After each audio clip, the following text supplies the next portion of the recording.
एक बाजार में सिर्फ 500 रुपए में गुलाम बिक रहा था। इतने में एक अमीर आदमी का वहां से गुजरना हुआ। आदमी ने सोचा सिर्फ 500 रुपए में गुलाम बिक रहा है, इतना सस्ता, चलो खरीद लेता हूं। वो गुलाम के पास गया और पूछा कि तुम इतने सस्ते में गुलाम कैसे बेच रहे हो, कामचोर है क्या? गुलाम का मालिक बोला बिल्कुल कामचोर नहीं है, बहुत मेहनती है, सारी खूबियां हैं, बस इसमें एक ऐब है, ये कभी कभी चुगली कर देता है।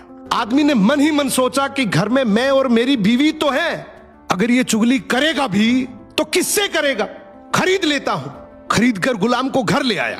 कुछ दिनों तक तो गुलाम ने बहुत अच्छे से काम किया, लेकिन फिर एक दिन उसे चुगली का कीड़ा काटा। वो सबसे पहले उस आदमी की बीवी के पास गया और बोला, मेम साहब आपको पता है साहब का बाहर किसी औरत के साथ चक्कर चल रहा है। ये सुनते ही औरत सकते में आ गई और जोर जोर से रोने लगी। गुलाम बोला, अरे मेम साहब आप रो मत, हिम्मत रखो, मेरे पास इस चीज का पक्का इलाज है। मैं एक बाबा को जानता हूं जो आपकी इस मुसीबत को जड़ से खत्म कर देगा। आप बस एक छोटा सा काम करना, रात को जब साहब सो जाए तो उनकी दाढ़ी से कुछ बाल काट कर मुझे दे देना। औरत तैयार हो गई। फिर वो गुलाम वहां से उठा और आदमी के पास गया। उसने बोला, साहब क्या आप जानते हैं मेम साहब का बाहर किसी आदमी के साथ चक्कर चल रहा है। ये सुनते ही आदमी आग बबूला हो गया। गुस्से में आकर उसका गिरेबान पकड़ लिया और बोला, तू मेरी बीवी पर इल्जाम लगा रहा है। गुलाम बोला, आपको मेरी बात पर यकीन ना हो तो रात को आप सिर्फ सोने का नाटक करना, आज रात वो आपको मारने वाली है। आदमी तैयार तो हो गया, लेकिन वो बोला, अगर तेरी बात झूठ निकली तो मैं तुझे जान से मार दूंगा। रात हुई, आदमी ने सोने का नाटक किया।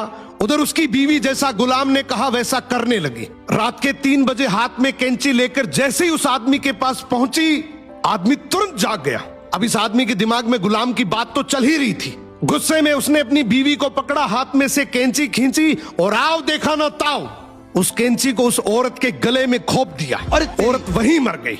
जब औरत के परिवार वालों को यह बात पता चली तो उन्होंने इस आदमी को मार दिया। और जब आदमी के परिवार वालों को यह बात पता चली तो दोनों परिवार आपस में ऐसे भिड़े कि दोनों परिवार पूरी तरीके से खत्म हो गए। इसलिए कहते हैं शरीर में घुले जाने वाले जहर का तो फिर भी इलाज है, लेकिन कान में घुलने वाले जहर का इस दुनिया में कोई इलाज नहीं है। ये एक ऐसा जहर है जो नस्लें बर्बाद कर देता है। सो सुनी सुनाई बातों पर बिना जाने कभी भरोसा मत करो। क्या बात है।